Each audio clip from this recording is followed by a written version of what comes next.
Vamos abrir a palavra de Deus no Evangelho segundo escreveu Mateus, capítulo 20, verso 28 apenas. Será o texto base do nosso sermão. Os irmãos podem notar que ao longo dos domingos à noite eu tenho tratado de temas, Eu tenho se debruçado sobre temas a respeito de Cristo, da sua obra. E hoje nós iremos mais uma vez olhar para a cruz de Cristo e analisarmos a respeito da redenção.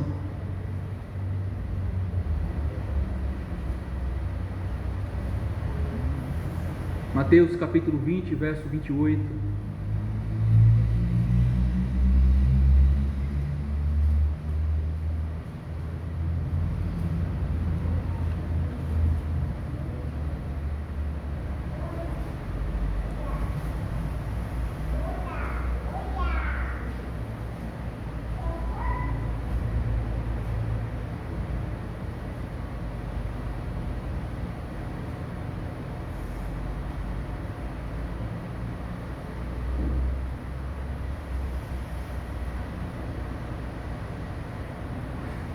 Mateus 20, 28, assim diz, irmãos, a palavra de Deus.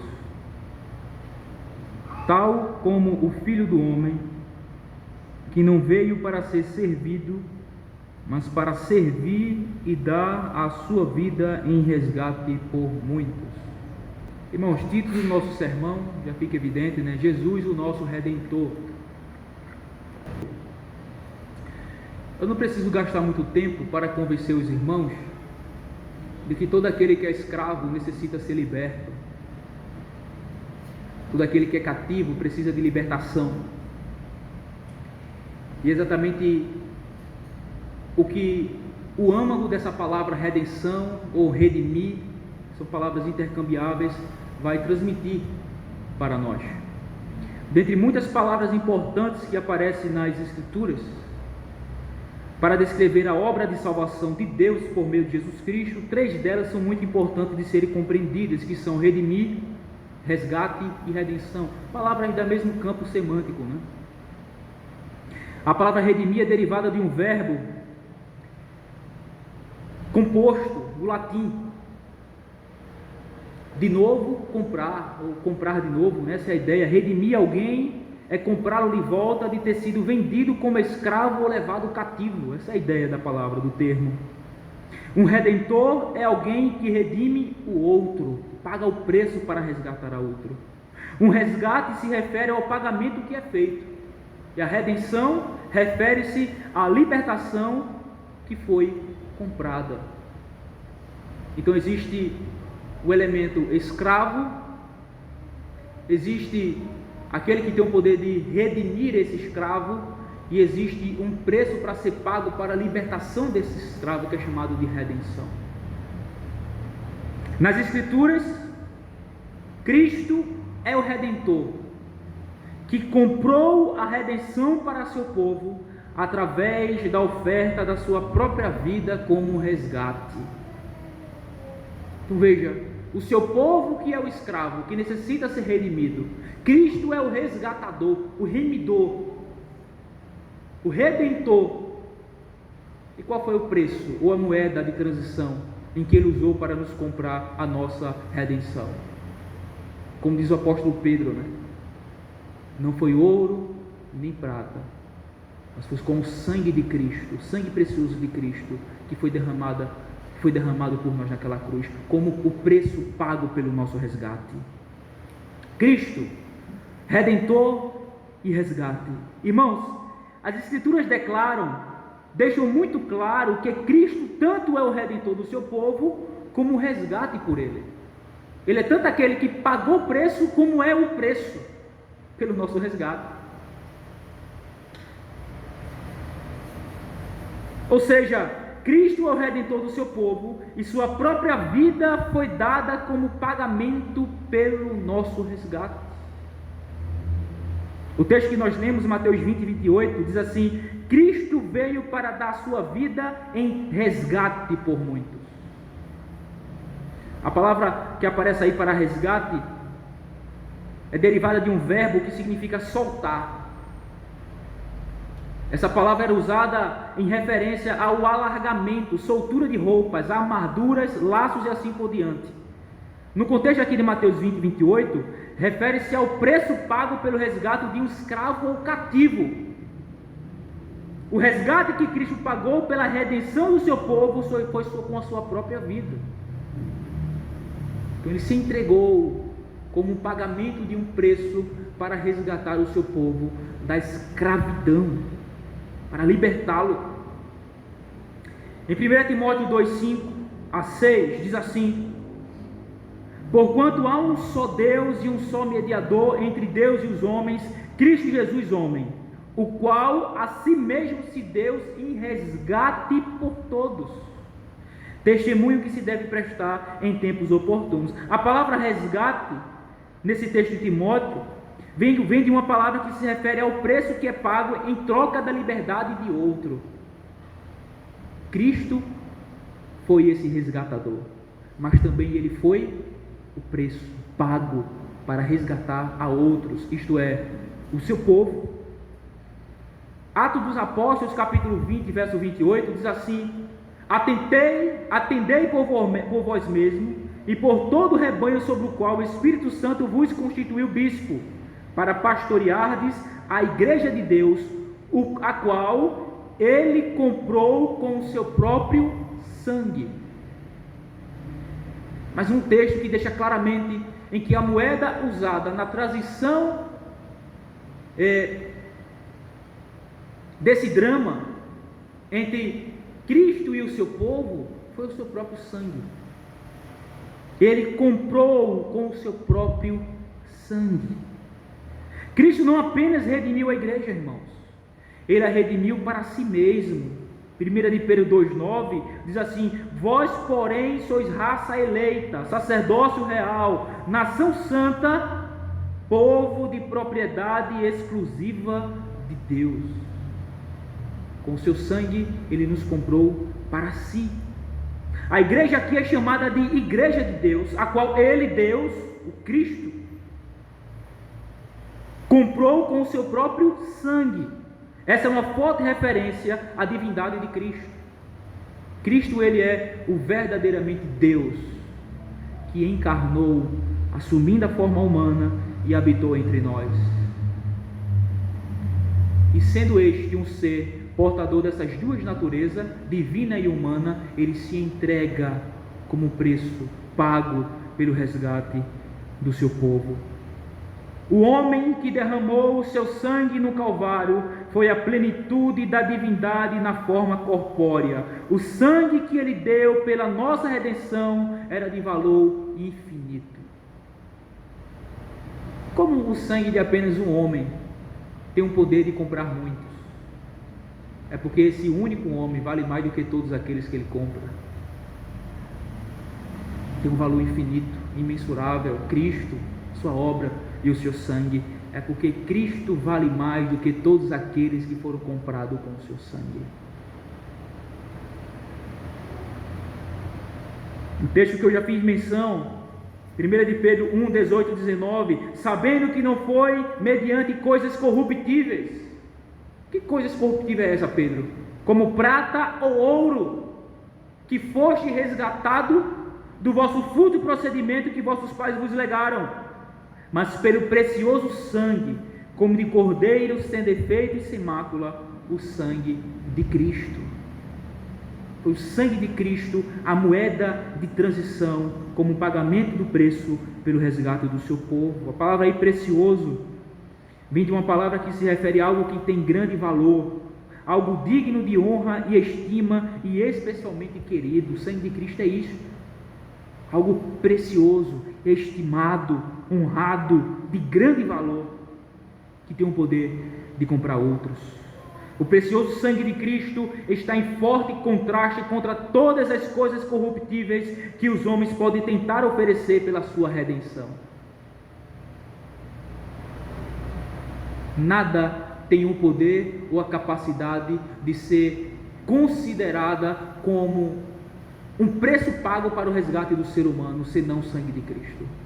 Não é ouro, ou prata, ou as coisas mais preciosas que o homem estima na humanidade, que tem o poder de comprar a alma de um ser humano.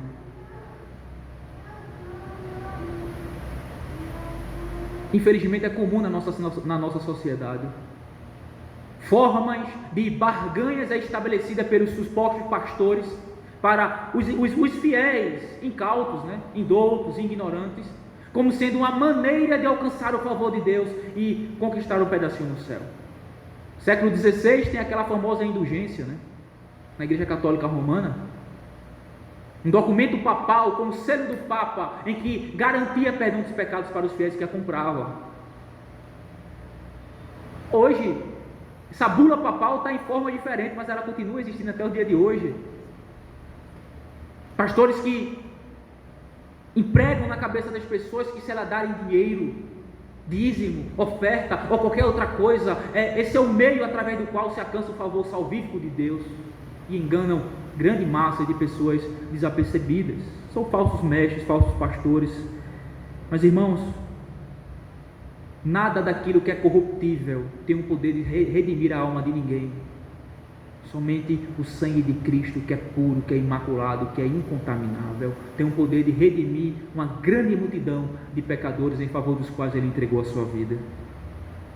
Salmo 49:7 vai dizer assim.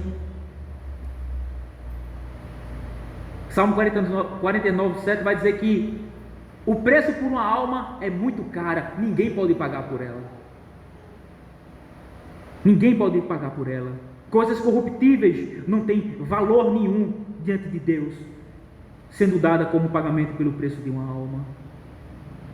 Irmãos, verdadeiramente ninguém pode remir, nem pagar por ele a Deus o seu próprio resgate, pois a redenção da alma deles é caríssima e cessará a tentativa para sempre. E esse valor inestimável só é preenchido e alcançado é o sangue de Jesus. É o preço que Ele pagou, preço de sangue, derramando a sua própria vida na cruz do Calvário, para remir um povo, o qual Ele considera exclusivamente propriedade sua, comprou para a sua glória, para o seu louvor e para a salvação destes. Agora, surge uma pergunta: a redenção do povo de Deus é um fato consumado, ou a dívida pelo pecado do povo de Deus não foi paga integralmente? Vou repetir a pergunta. A redenção do povo de Deus é fato consumado, ou a dívida pelo pecado do povo de Deus não foi paga completamente, integralmente? João 19:30, quando, pois, Jesus tomou o vinagre e disse: está consumado, inclinando a cabeça, rendeu o espírito. Irmãos, as palavras aí, está consumado, formam a mais poderosa declaração de libertação que o mundo já conheceu. A frase é traduzida da única palavra grega que significa terminar, realizar ou cumprir, trazer a um fim ou a uma conclusão, realizar o ato final ou ação que completa um processo. O que significa dizer de que quando Cristo declara aquilo na cruz, Ele está declarando de que tudo quanto era necessário e suficiente para a redenção dos pecadores foi completamente terminada. Não há nada mais para ser feito, nem há nada mais para se acrescentar àquilo que Cristo já fez pelos pecadores. O que Ele fez já é completamente suficiente. Porque, de novo, a moeda de transição que Cristo usou não foi coisas corruptíveis, mas foi o seu próprio sangue, puro, inocente, imaculado, como um cordeiro sem defeito. Para ratificar ainda isso, Hebreus 9:12, não por meio de sangue de bodes e de bezerros, mas pelo próprio sangue, entrou no Santo dos Santos uma vez por todas, tendo obtido eterna redenção. A redenção que Cristo conquistou para o seu povo, ela é eterna, consumada, acabada, completa, de nada tendo falta. Em virtude de sua morte, Cristo subiu ao céu para ser o mediador do povo de Deus. Na frase que aparece aí no texto, tendo obtido a eterna redenção, podemos vislumbrar duas grandes verdades. Primeiro, nossa redenção não é temporária, mas eterna e imutável. Segunda, nossa redenção já foi adquirida, está completamente segura. É por isso que nós cremos, irmãos, que uma vez que o crente, uma vez que o pecador verdadeiramente foi resgatado por Cristo e salvo por Ele, não há mais nenhuma condenação para ele. Está muito claro em Romanos 8:1. Romanos capítulo 8, versículo 1. Portanto, agora, nenhuma condenação há para aqueles que estão em Cristo Jesus, nosso Senhor. Portanto, meu amigo, minha irmã, se você está em Cristo, você não sairá dele. Se Cristo pagou o preço por você, está pago, está consumado, está concluído, está acabado, é completamente suficiente e você está seguro nas suas potentes mãos. Em João capítulo 10, versículo 27 em diante, Jesus vai dizer: dou-lhes a vida eterna e nunca hão de perecer, porque meu Pai, que é maior do que todos, mas deu, e ninguém pode arrebatá-las das mãos do meu Pai. Palavras de Jesus a respeito da segurança do crente, fundamentada na obra redentiva efetuada e completada na cruz do Calvário pelo nosso Redentor Jesus Cristo. Portanto, irmãos, à luz de todas essas verdades, podemos ter toda a certeza que Cristo tanto é o Redentor do seu povo, quanto o resgate por ele. Ou seja, Cristo é o Redentor do seu povo e sua própria vida foi dada como pagamento pelo resgate. Essa é a primeira parte do nosso sermão. E agora eu quero entrar com vocês aqui em algo muito pesado, mas vamos lá. Vamos olhar para a redenção sob a penalidade da lei. A redenção dentro do aspecto da lei, daquilo que ela exige para o pecador e daquilo que Cristo fez no fato dele ter nos resgatado e ter se feito maldito por nós, como diz a palavra de Deus. Irmãos, devemos entender que todo homem, inclusive eu e você, violou a lei de Deus e está exposto à sua pena ou maldição. Todos nós. Jesus Cristo redimiu o seu povo da maldição da lei, pagando a pena com sua própria vida. Deixa eu explicar isso aqui de forma mais clara. Todos nós somos pecadores. E o fato de sermos pecadores significa dizer que todos nós quebramos a lei de Deus. A lei de Deus está lá resumida nos 10 mandamentos. Aquela que a gente lê aqui todo o início de culto. Não tenha outros deuses, não faça a imagem de escultura nem as adore, não tome o nome de Deus em vão, guarda o dia do Senhor, honra teu pai e tua mãe, não matarás, não adulterarás, não furtarás, não mentirás, não cobiçarás. Os 10 mandamentos. Todos nós quebramos a lei de Deus. E o fato de termos quebrado a lei de Deus, nos tornamos culpados da lei e condenáveis. E fomos colocados então debaixo da maldição desta lei. Debaixo da maldição dessa lei. E Cristo, para nos redimir desta maldição, Ele mesmo pagou a pena com a sua própria vida. Pagou o preço com a sua própria vida para nos resgatar da maldição da lei. Que maldição é essa? A exigência que a lei faz de que todo aquele que quebrou, que transgrediu ela, merece morrer e ser condenado eternamente. O salário do pecado é a morte.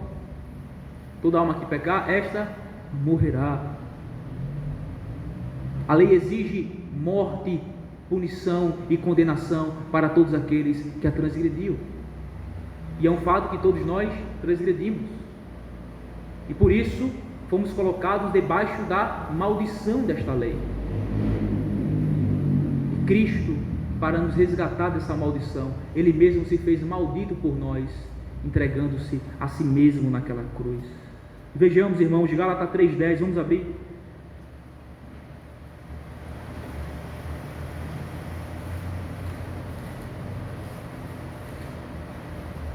Gálatas 3,10, o que é que diz? Todos quantos, pois, são das obras da lei, estão debaixo de maldição. Porque está escrito: maldito todo aquele que não permanecer em todas as coisas escritas no livro da lei para praticá-las, para cumpri-las. Ou seja, aquele que não cumprir a lei de Deus e transgredi-la, se torna um maldito de Deus. Vai para debaixo da maldição da lei. Porque a lei exige: cumpra para que você seja salvo. Obedeça, faça. Essa é a exigência dela.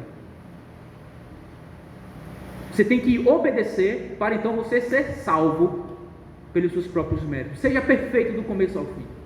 Mas o mínimo desvio da lei, ela exige punição, morte e condenação para o transgressor, porque ela é nua e crua, sem misericórdia.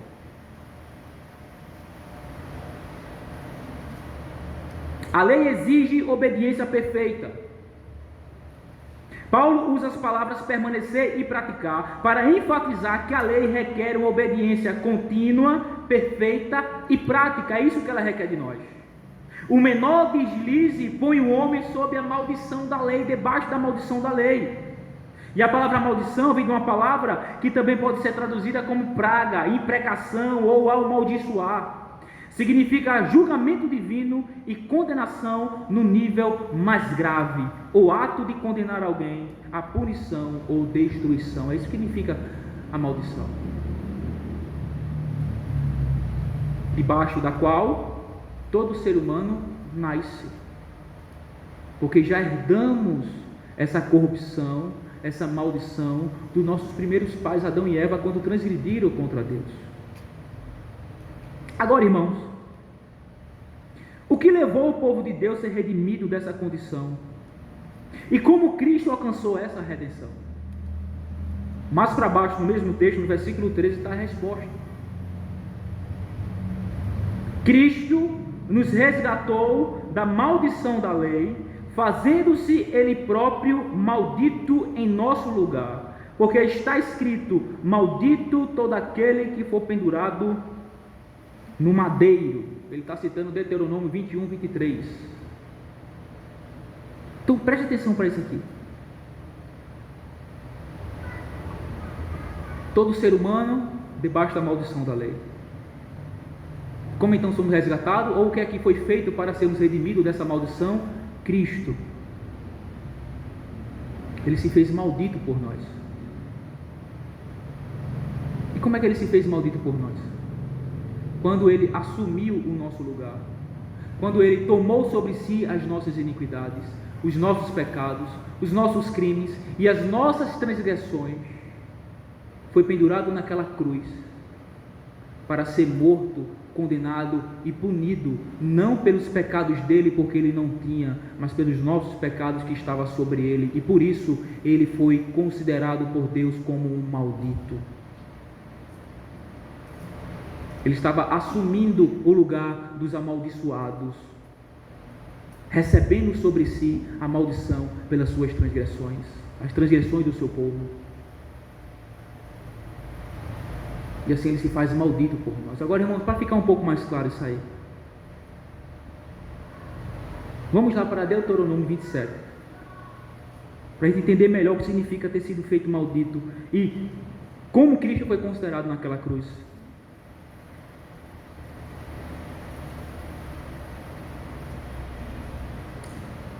Deuteronômio 27 é aquele momento em que Moisés ordena a divisão dos líderes da tribo, e um grupo vai para o Monte Ebal, outro grupo vai para o Monte Gerizim.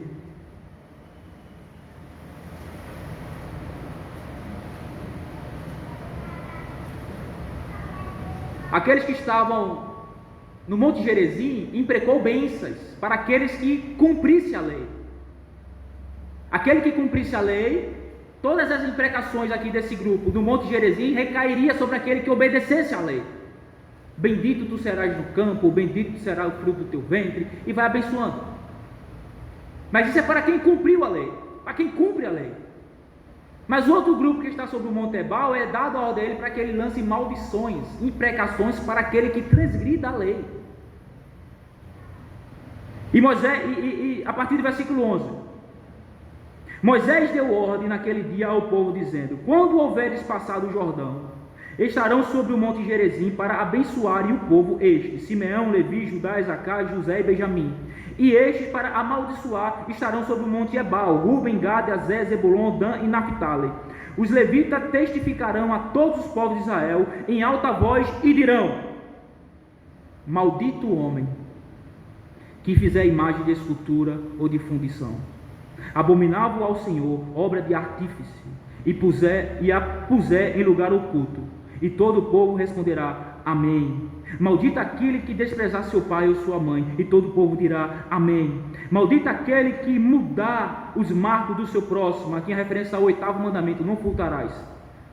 E todo o povo dirá: amém. Maldito aquele que fizer o cego errar o caminho. E todo o povo dirá: amém. Maldito aquele que perverteu o direito do estrangeiro, do órfão e da viúva. E todo o povo dirá: amém. Maldito aquele que se deitar com a madrasta, porquanto profanaria o leito de seu pai. E todo o povo dirá: amém. Maldito aquele que se ajuntar com o animal. E todo o povo dirá: amém. Maldito aquele que se deitar com sua irmã, filha de seu pai ou filha da sua mãe. E todo o povo dirá: amém. Vai até o versículo 26.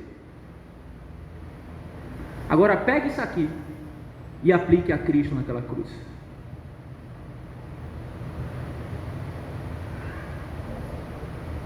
Cristo foi considerado como sendo culpado de transgredir toda a lei de Deus.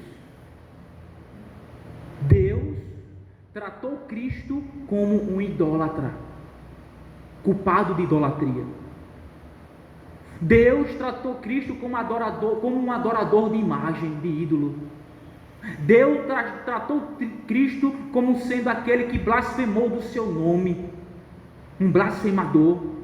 Cristo foi tratado pelo Pai como aquele que quebrou o dia do Senhor, como aquele que desonrou o pai e a mãe, como aquele que praticou assassinato, como aquele que praticou adultério, como aquele que roubou, que foi um ladrão, como aquele que foi um mentiroso que deu falso testemunho, como aquele que cobiçou as coisas alheias. Pior ainda, né?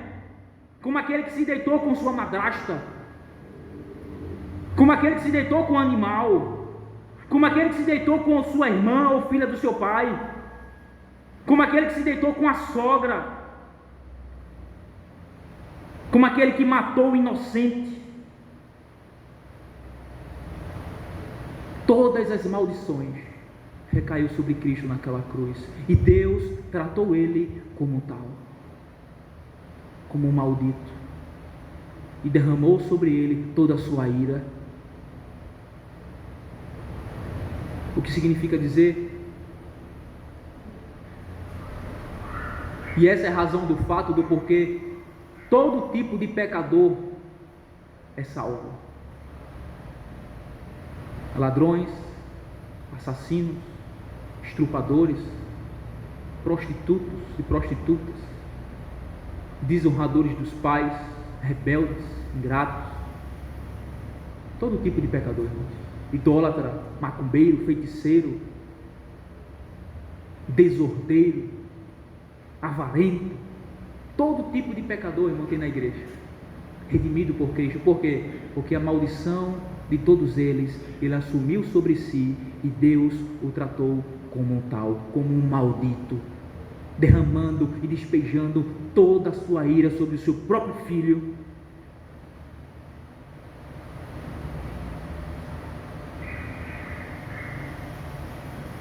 A palavra aí, irmãos, resgatar, ou resgatou, no versículo 13, significa comprar, pagar o preço, ou recuperar algo ou alguém do poder de outro. Era uma palavra frequentemente usada em referência à compra da liberdade de um escravo. Cristo levou o nosso pecado, tornou-se uma maldição e sofreu a ira de Deus para efetuar a nossa redenção. Sob a lei do Antigo Testamento, os criminosos eram levantados em madeiros e estacas como um sinal de que foram amaldiçoados por Deus. Vocês conseguem captar isso aqui?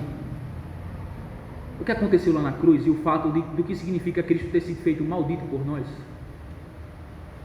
é que ele foi tratado como único. Ele foi tratado como a pior espécie de ser humano na face da terra, como aquele que mais merecia a ira e a condenação de Deus, porque ele estava carregando sobre si todos os pecados do seu povo e derramando o seu sangue como pagamento pelo preço, pelo resgate de todos. Sangue esse de valor inestimável, como a gente já falou, que tem um poder de purificar todos eles.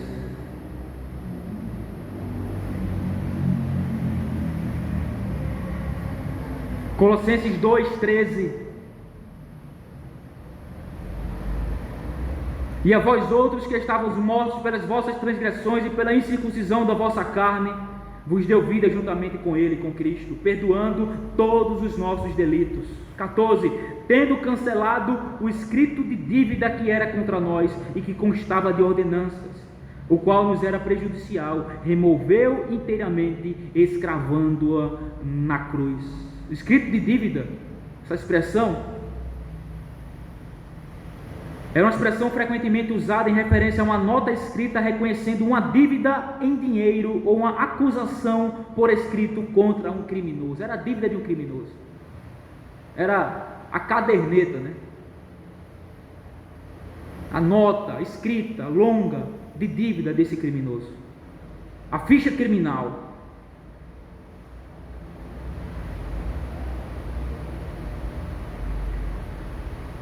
Só que essa ficha criminal ela foi cancelada quando Cristo pegou a nossa ficha de dívida, subiu naquela cruz e cravou nela, pagando com o seu próprio sangue todas as nossas dívidas. Ele limpou, ele apagou, ele desfez toda a nossa dívida para com Deus e para com a sua lei. De novo, por isso que não há mais nenhuma condenação para aqueles que estão em Cristo Jesus, nosso Senhor. Mas não há nenhuma condenação, não é porque você é uma pessoa boa, mas é porque Cristo já pagou por toda a sua dívida com o seu próprio sangue, cravando-a naquela cruz. Irmãos, por sua morte no Calvário, para nós terminarmos, Cristo pagou nossa dívida e satisfez cada exigência contra nós. A lei exigia que fôssemos mortos e condenados eternamente.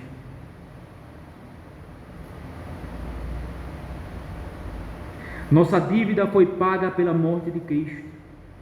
A lei não pode mais fazer nenhuma cobrança contra nós.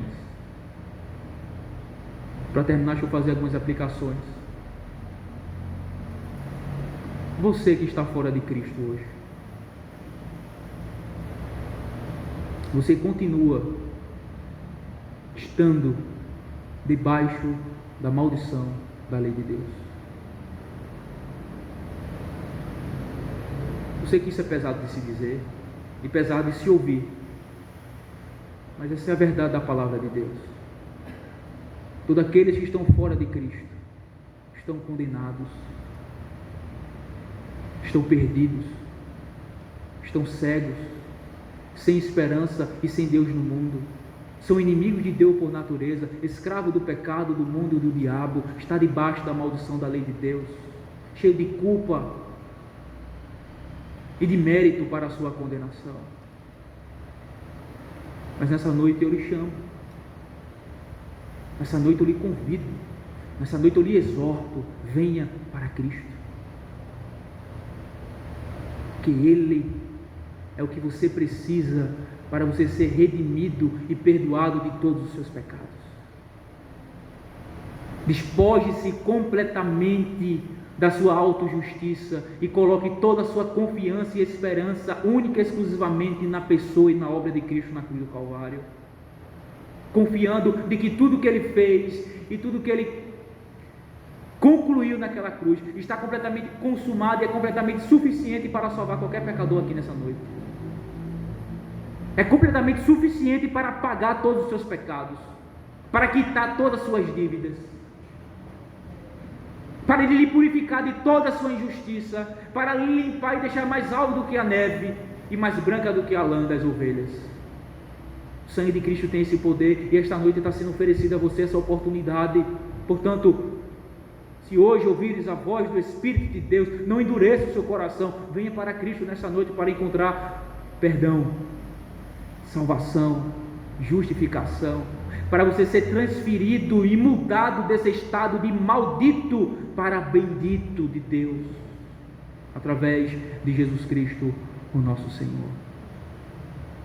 O que é que você espera?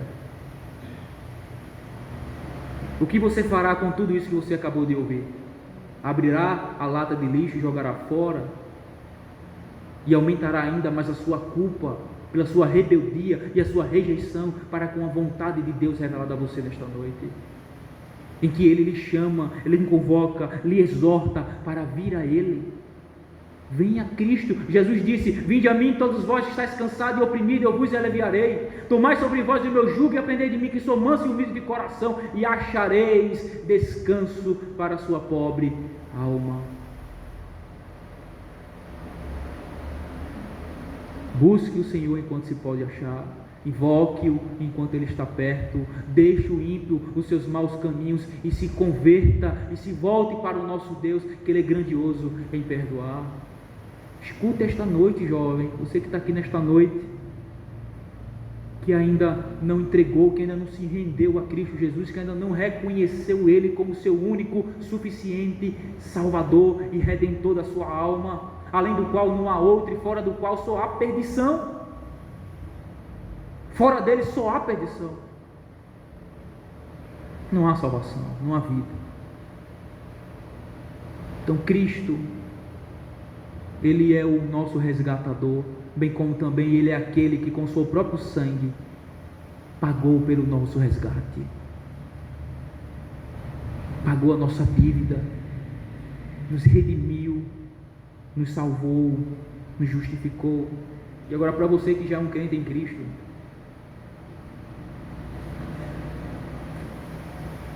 como não nos alegrar, irmãos, diante de tal verdade?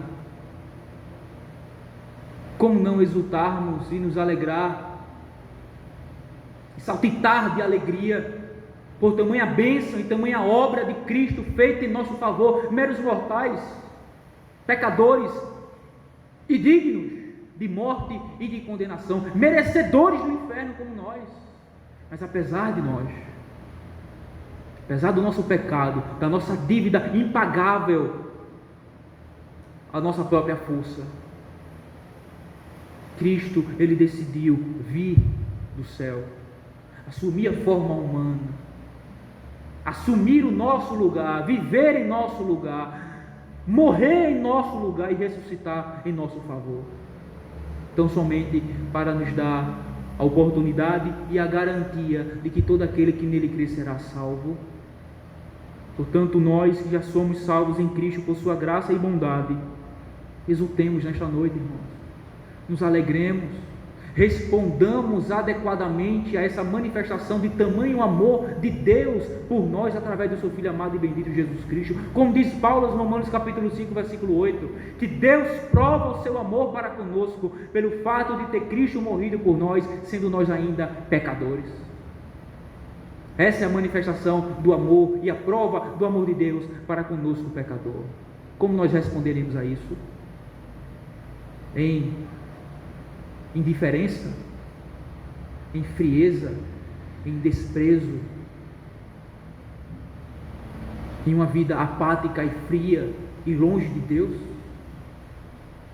Ou porventura não deveríamos consagrar toda a nossa vida a Deus, vivermos para Ele, para a glória dEle e para o louvor dEle, andando e vivendo de modo digno do Evangelho, para o louvor de sua glória, compartilhando, pregando e anunciando a outros essa maravilha e esta graça que nos é oferecida através do seu Filho Jesus Cristo, para que outros também venham e provem que o Senhor é bom, que o Senhor é misericordioso, gracioso e bondoso, para com os pecadores, apesar de nós mesmos. Portanto, louve ao Senhor.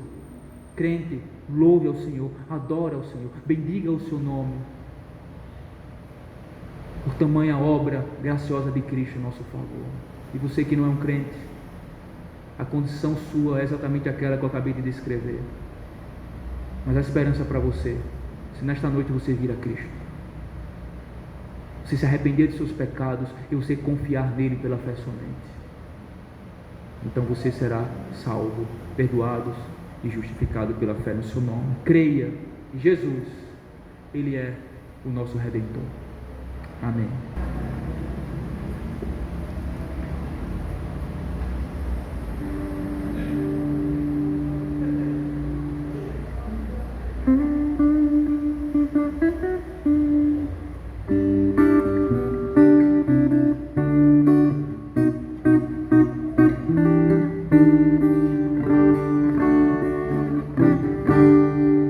Tributai glória e força ao Senhor, tributai ao Senhor vossos filhos, glória e força ao Senhor, tributai, a Deus tributai vós filhos, a glória é devida ao seu nome, assim ao Senhor dai tributo, a Ele a glória e a beleza da sua real santidade. Sobre as águas a voz do Senhor é ouvida, sobre as muitas águas, sobre ela troveja o Senhor, troveja o Senhor da glória. A voz do Senhor tem a força, é cheia de muita excelência, assim são quebrados os céus, do Líbano despedaçado, faz o Líbano e o Sirion, como o céu vai depois saltando, faz os cegos saltarem por lá, tapar os bezerros mortos. A voz do Senhor lança fogo, sua voz faz tremer o deserto, de Gades o grande deserto. A voz do Senhor faz tremer, faz a coça da cria sua voz, deixa os bosques desnudos do todo, e o templo de Deus tudo que somente é de Deus a glória. Preside o Senhor os dilúvios, preside o Senhor para sempre, dá força ao Senhor ao seu povo, com paz abençoa o seu povo. Deus bendito, nós louvamos o teu nome ao Senhor e te rendemos graças, ó Pai.